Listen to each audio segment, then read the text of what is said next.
Jangan lupa like, komen, dan subscribe channel YouTube TVRI Bengkulu dan nyalakan lonceng notifikasinya.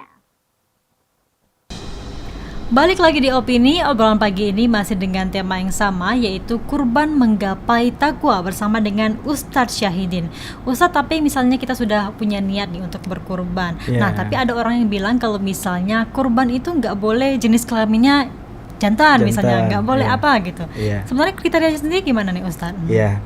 Jadi hewan kurban itu sebenarnya tidak ada syarat harus jantan. Sapi betina, kambing betina pun kalau sudah memenuhi kriteria hewan kurban itu sah dikorbankan. Lalu apa yang menjadi kriteria hewan kurban? Pertama, usia. Jadi kalau unta itu harus sudah 5 tahun ke atas. Kalau sapi sudah 1 tahun masuk 2 tahun. Kemudian kalau kambing tergantung, kalau kambing kacang, kambing kampung itu 1 tahun masuk 2 tahun. Tapi kalau sejenis domba usia 6 bulan itu sudah masuk, artinya ya sudah berganti gigi, nah itu sudah layak dikorban. Itu yang pertama. Yang kedua, hewan tersebut tidak terdapat cacat. Apa cacat yang yang menyebabkan hewan korban itu menjadi tidak sah untuk dikorbankan? Ada 4. Yang pertama, jelas penyakitnya. Dulu kan sempat PMK.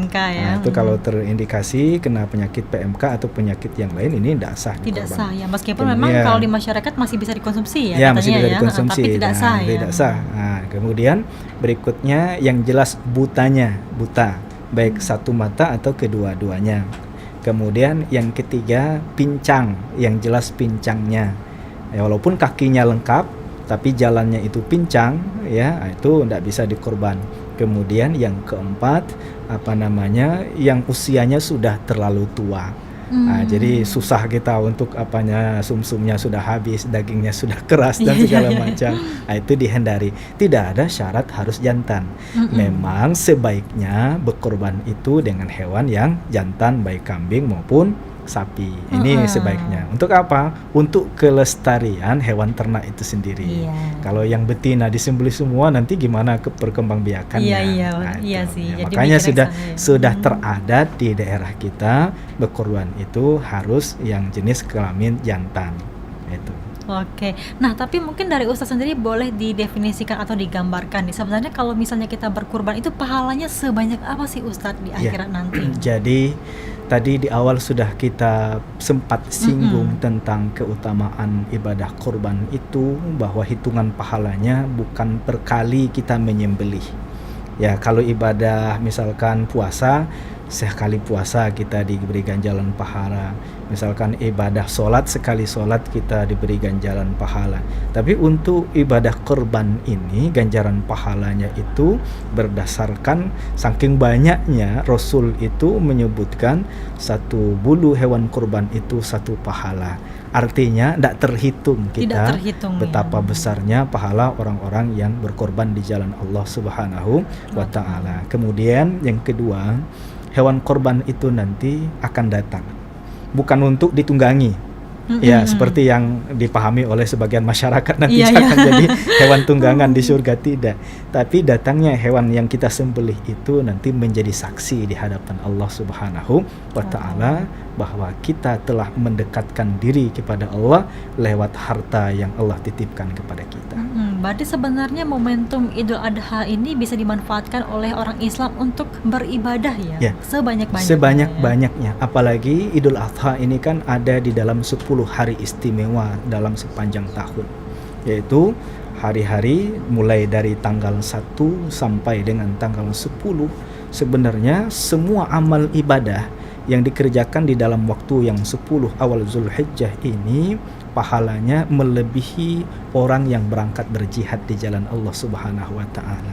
Ini sesuai dengan yang disabdakan oleh Rasulullah SAW dalam hadis sahih, "Ma min ayyamin al-amalus soleh fiha ahabbu ilallah min hadhil ayyami, yakni ayyamal ashri." Tidak ada amalan pada suatu hari yang lebih Allah cintai daripada beramal di hari-hari ini, yaitu 10 awal Zulhijjah. Wala jihadu fi sabilillah ya Rasulullah. Wahai Rasulullah, amalan ibadah pada hari yang 10 ini mengalahkan pahala orang berjihad? Iya, termasuk dapat mengalahkan pahala orang yang berjihad. Puncaknya adalah dengan menyembelih hewan kurban bagi umat Islam yang tidak melaksanakan ibadah haji tentunya. Tetapi bagi saudara-saudara kita yang melaksanakan ibadah haji, puncak ibadah adalah wukuf di Padang Arafah. Wukuf di Padang Arafah. Berarti sebenarnya momentum Idul Adha ini banyak sekali manfaat bagi umat Islam ya tadi. Apalagi jika kita memang berkesempatan dan memiliki kemampuan untuk berkurban seperti Ustaz tadi ya. Tapi kalau Ustaz sendiri nih sebagai seorang Ustaz, mungkin adakah target kedepannya untuk mungkin himbauan kepada umat-umat Islam nih agar ingin berkurban ya seperti itu di momentum yang selanjutnya ya. Pertama harus ada niat terlebih dahulu. Kemudian yang kedua harus ada mindset dalam pikiran kita. Harta itu hanya 3 saja.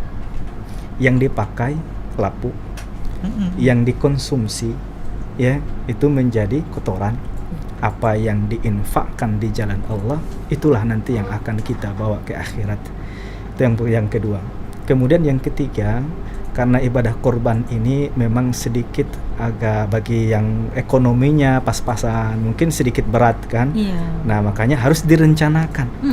Kalau tidak direncanakan nanti habis-habis terus ini pas menjelang hari H ya ini kebutuhan itu segala macam karena tidak direncanakan. Nah makanya dari awal kita rencanakan. Ya kalaupun misalkan kita tidak bisa nabung sendiri, mungkin di suatu masjid itu sudah membuka istilahnya tabungan kurban. Kita daftar.